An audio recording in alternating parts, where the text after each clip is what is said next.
नमस्कार साथियों। मैं अभिनव प्रताप सिंह आपकी आवाज से। जैसा कि आप जानते हैं कि हमारे सामने बैठे हैं अरुण शर्मा जी, जो कि एक वेलनेस सेंटर चलाते हैं। और अरुण जी, जैसा कि मैं जानता हूं, आप पहले हॉस्पिटल चलाया करते थे, लेकिन अचानक से ये आपका दिमाग में ये वेलनेस सेंटर चलाने का कहाँ से ये आइडिया है आपका? अभिनव जी, बहुत बहुत धन्यवाद इस छोटे से पॉडकास्ट के लिए। देखिए, 15 साल हॉस्पिटल चलाते हुए जो मैंने पेशेंट्स के साथ में जो एक एक पेशेंट के साथ इंटरेक्शन हुआ, काउंसलिंग हुई, उनकी फाइल्स को रिव्यू किया, तो ये पता चला कि 90% पेशेंट्स का कोई इलाज नहीं है। ज्यादातर जो पेशेंट्स आते थे, कहीं ना कहीं उनको ब्लड प्रेशर होता था, शुगर होती थी, या फिर एसिडिटी के इशू है, कॉन्स्टिपेशन के इश्यूज हैं, घुटनों के दर्द हैं, सर्वाइकल की प्रॉब्लम है, जॉइंट पेन्स हैं, साइटिका की प्रॉब्लम्स हैं।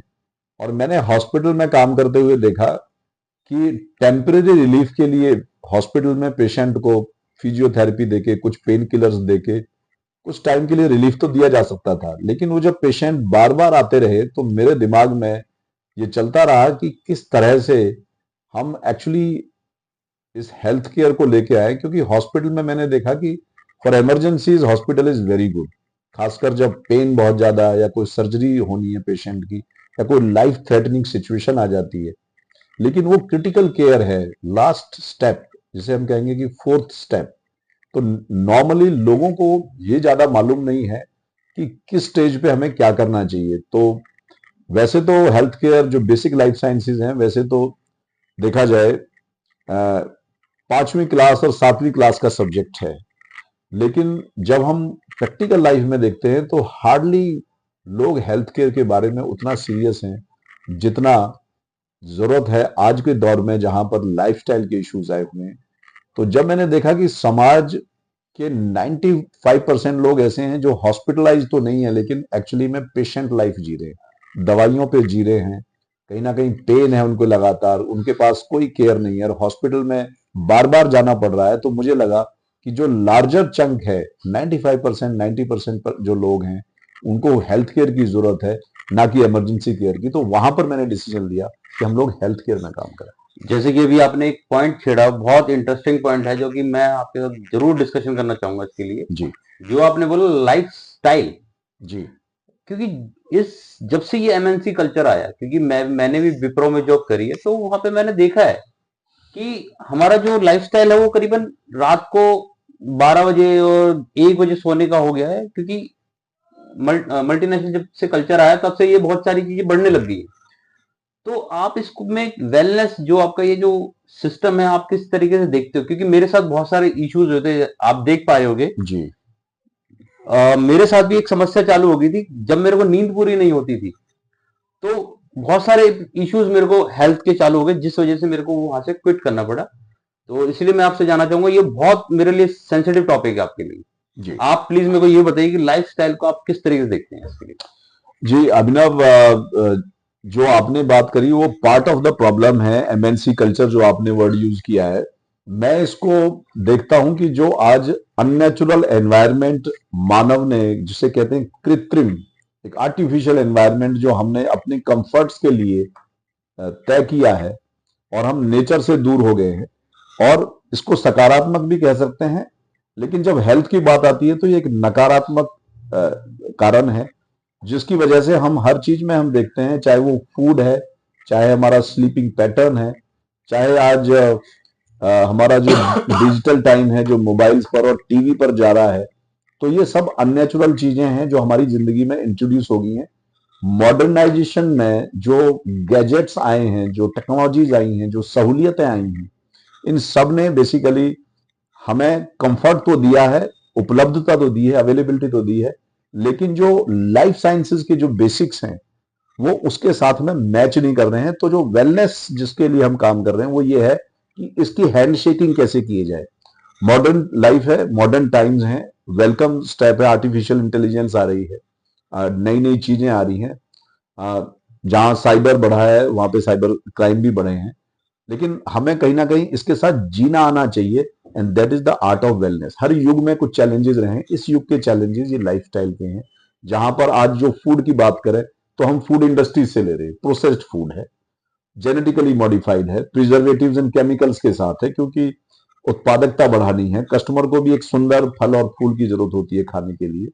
तो आज जब हम देखते हैं कि जो प्रोड्यूस जो हम खा रहे हैं वो भले ही स्वाद उतना बढ़िया नहीं है, लेकिन देखने में, पैकेजिंग में, कन्वीनियंस में, ईज ऑफ यूज में वो बहुत सुपीरियर हैं और लोग उसके आदी हैं बेसिकली।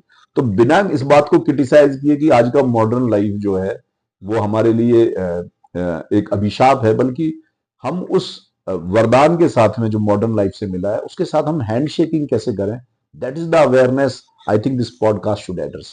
तो मुझको एक इसमें पॉइंट भी मेरे को ऐड करना है कि जैसे कि मैं अपने लाइफस्टाइल को मैं देखता था, क्योंकि मैं इसलिए अपना एग्जांपल इसलिए ले रहा हूँ क्योंकि आप देख पा रहे होंगे कि मेरे साथ बहुत सारे इश्यूज आए। इन इश्यूज को एड्रेस करने के लिए मेरे को सही बंदा और सही डायरेक्शन नहीं मिल पाई। अब मान लो कि मैं नींद पूरी नहीं हो पा रही है, तो उसकी वजह से कि मेरा डाइजेशन इशू मेरे को फेस करने पड़े, हार्मोन इम्बैलेंस मेरे साथ चालू हुआ। तो थॉट प्रोसेस क्या रहना चाहिए, क्योंकि इतनी भाग बड़ी दौड़ भाग वाली जिंदगी में इस चीज को कैसे कंट्रोल किया जाए? आप क्या दिमाग में मतलब कि वो मेरे को देना चाहोगे? अगर मैं अपनी बात करूं, मेरे जैसे काफी लोग हैं जो कि इस मल्टीनेशनल कल्चर को जी रहे हैं। अभिनव जी, मुझे अच्छा लगा कि आपने जो दो पॉइंटर्स यूज किए, हार्मोनल इम्बैलेंस एंड कॉन्स्टिपेशन।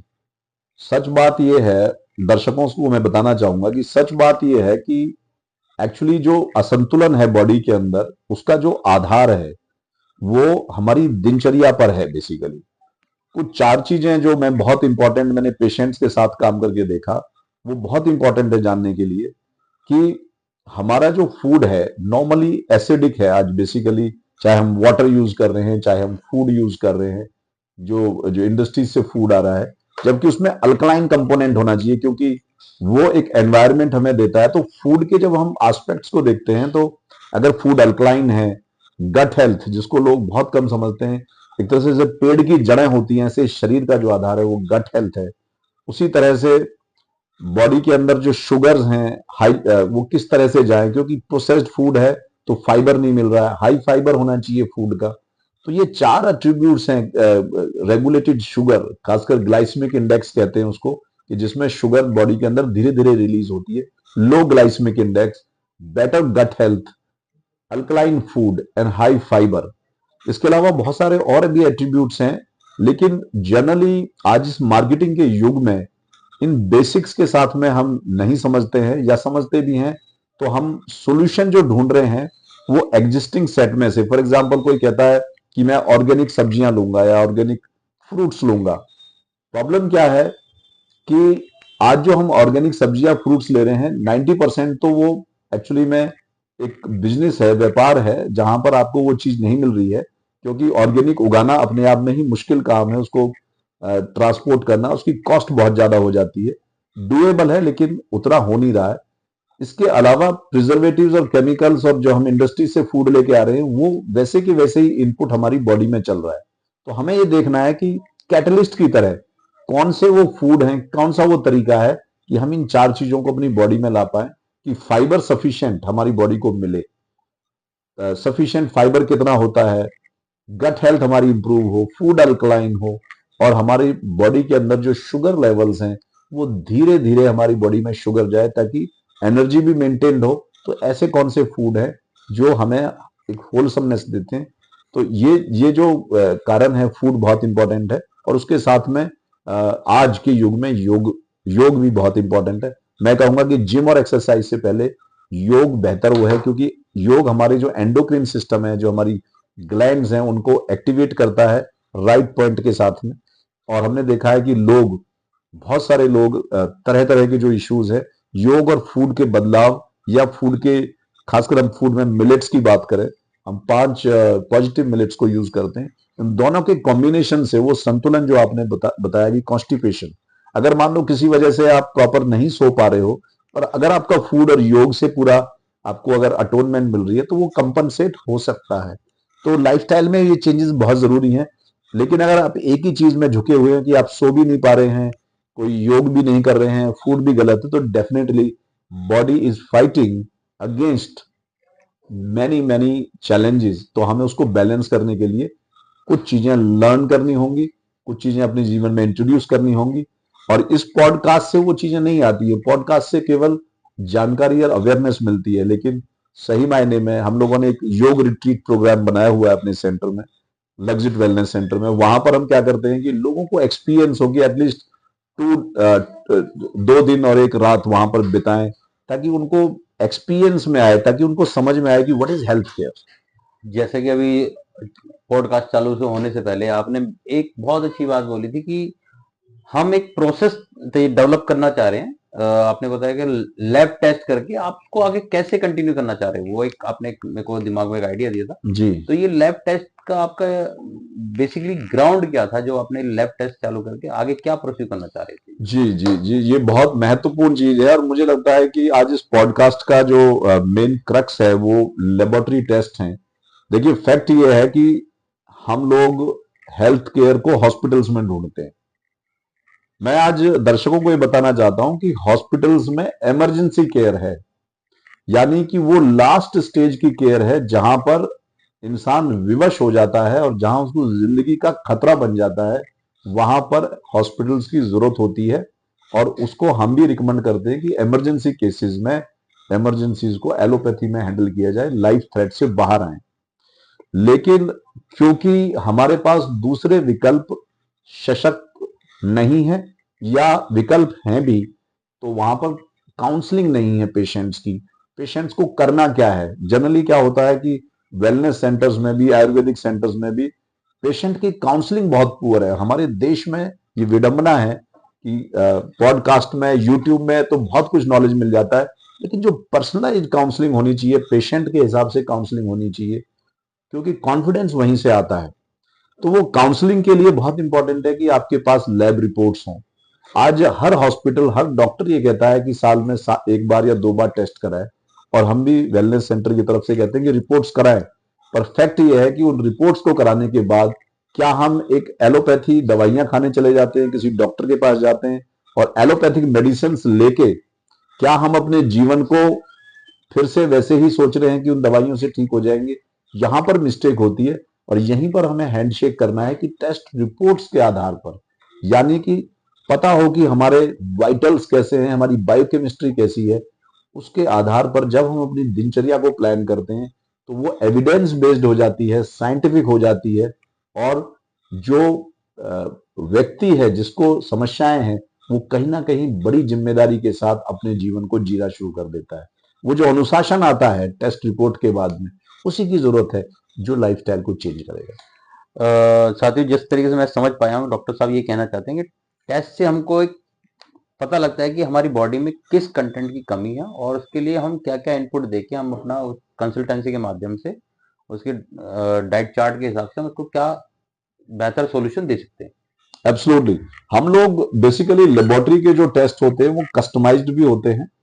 और क्योंकि हमारा फोकस ये होता है कि हम ये जान पाए कि वो कौन से इंपॉर्टेंट पैरामीटर्स हैं जो एक्चुअली में हेल्थ केयर के लिए इंपॉर्टेंट है, ना कि हमें मेडिकल केयर या हॉस्पिटल केयर में जाना है, हमें हेल्थ केयर में जाना है। तो इसलिए जो लेबोरेटरी के टेस्ट कराए जाते हैं वो कराए जाते हैं जहां जो हमारे लिए बहुत इंपॉर्टेंट है, फाउंडेशन है। जैसे विटामिन B12 हो गया, विटामिन डी हो गया, कोलेस्ट्रॉल लिपिड प्रोफाइल हो गया, डायबिटीज पैनल हो गया। तो कुछ इंपॉर्टेंट टेस्ट हैं। दूसरा, क्योंकि पेशेंट पेशेंट नहीं है, बेसिकली पेशेंट एक हेल्दी ह्यूमन बीइंग है, और उसके अगर कुछ टेस्ट रिपोर्ट्स आए तो जनरली बहुत सारे लोग टेस्ट इसलिए नहीं कराते कि उनको एक डर होता है कि डॉक्टर कोई ना कोई बीमारी बता देगा और वो गोलियां खानी पड़ेंगी और खर्चा भी होगा और खामा खा की 4 बीमारियां आएंगी। ऐसा लोगों के अंदर भय बना हुआ है, टेस्ट रिपोर्ट बहुत सारे लोग बचते हैं। तो हमने वेलनेस सेंटर में इस बात पे एम्फेसाइज किया कि यहां पर आपको टेस्टों से बचने की जरूरत नहीं है, टेस्ट आप कराइए। और जो मॉडिफिकेशंस आपको करने हैं अपने जीवन में, अवेयरनेस, क्योंकि एक अंधाधुंध, एक ब्लाइंड लाइफ, एक अनजानी लाइफ, अनअवेयर, क्योंकि आजकल मैं देख रहा हूं कि 18 साल की उम्र में भी लोगों को हार्ट अटैक हो रहे हैं, बीपी बढ़ रहा है, पैरालिसिस हो रहे हैं, और बहुत सारी डेथ मैं ऐसी देख रहा हूं जो 30 साल से 35 साल के बीच में मेरे अपने नियर एंड डियर वंस, जान पहचान के लोगों की डेथ हुई है।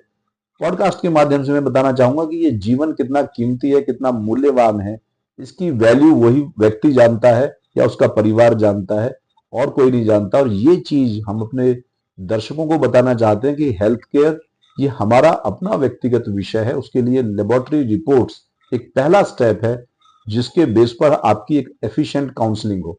और वेलनेस सेंटर में हमने, अपने लग्जिट वेलनेस सेंटर में, इस काउंसलिंग को लैब रिपोर्ट्स के साथ फ्री रखा हुआ है, क्योंकि हम इसको एक ही चीज समझते हैं। क्योंकि लैब रिपोर्ट्स अपने आप में सब कुछ नहीं है, लेकिन उसके साथ जब काउंसलिंग जुड़ जाती है तो वो अवेयरनेस बन जाती है, जो कि हमारे जीवन की दिशा और दशा दोनों को बदलने में सक्षम है। जैसे कि अरुण जी ने हमको बताया कि टेस्टों से हमको ये क्या बेनिफिट होते हैं और किस तरीके से बेसिकली ये हमको एलोपैथिक जो चल रहा है, ट्रेंडिंग चल रहा है, तो उससे हमको किस तरीके से अपने हेल्थ में इतनी इन्वेस्टमेंट करने की जरूरत नहीं पड़ेगी। ठीक है, अरुण जी आप एक चीज और बताइए कि जो आप खाने पीने की बात करते हैं, तो खाने पीने की बात में आपने एक मोटे अनाज की बात करी है। अगर मैं मोटी जी। मोटी बात समझी, टेक्निकल बातें मेरे को कम समझ में आती है, तो आपने मोटे अनाज की बात करी, तो उस मोटे अनाज को किस किस कैटेगराइज करते हो और कौन कौन से मोटे अनाज है जो कि इंसान को कंज्यूम करना चाहिए? जी जी, देखिए अभिनव जी, ये बड़ा महत्वपूर्ण विषय है। इनफैक्ट सरकार ने भी मोटे अनाज मिलेट महोत्सव मनाया, 2023 को इंटरनेशनल डे ऑफ मिलेट्स घोषित किया। लेकिन जानकारी के अभाव में कि मिलेट्स क्या होते हैं या फिर सुपर फूड्स क्या होते हैं, तो जानकारी के अभाव में लोग कंफ्यूज होते हैं। तो मैं आपको बताना चाहता हूं कि जब पेशेंट्स की जो कंडीशंस होती हैं, कुछ पेशेंट्स होते हैं जो जिनकी तकलीफें जस्ट शुरू हुई हैं, मतलब जो जस्ट प्री डायबिटिक कंडीशन में है या जस्ट डायबिटिक हुए हैं फॉर एग्जांपल, या बीपी रिसेंटली उनकी बॉडी के अंदर आया है, तो प्राइमरी स्टेज होती है बेसिकली। तो उस टाइम अगर हम अपनी लाइफस्टाइल चेंजेस करते हैं तो कई बार क्या होता है कि वो इफेक्ट नहीं आता, क्योंकि ऑलरेडी बॉडी का जो सिस्टम है वो कॉम्प्रोमाइज हो चुका है, क्योंकि ऑलरेडी बॉडी के जो इम्बैलेंसेज है वो आ चुके हैं। तो हमें वो पॉजिटिव मिलेट्स लेने की जरूरत है जो एक्चुअली में हीलिंग करते हैं, तो उनको हम हीलिंग मिलेट्स कहते हैं। लेकिन अगेन ये प्रिसाइज नॉलेज होना बहुत जरूरी है।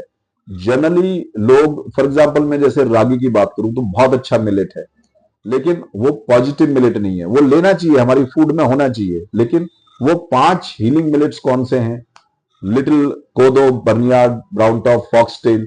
फिर दूसरी बात यह है कि आज मार्केट में जब हम लेते हैं ऑनलाइन, तो सुपुरियस यानी कि नकली मिलावटी चीजें हमें मिल रही हैं, क्योंकि ये चीजें हम घर में तो उगाते नहीं है। तो ये बहुत इंपॉर्टेंट है कि आप ट्रस्टेड सोर्स से उन चीजों को ले रहे हैं, किस तरह से ले रहे हैं, ये सब चीजें इंपॉर्टेंट है। और जैसे मैंने शुरू में ही बताया कि हमारा जो मेन ऑब्जेक्टिव है वो है आज के इस बदले हुए युग में संतुलन स्थापित करना।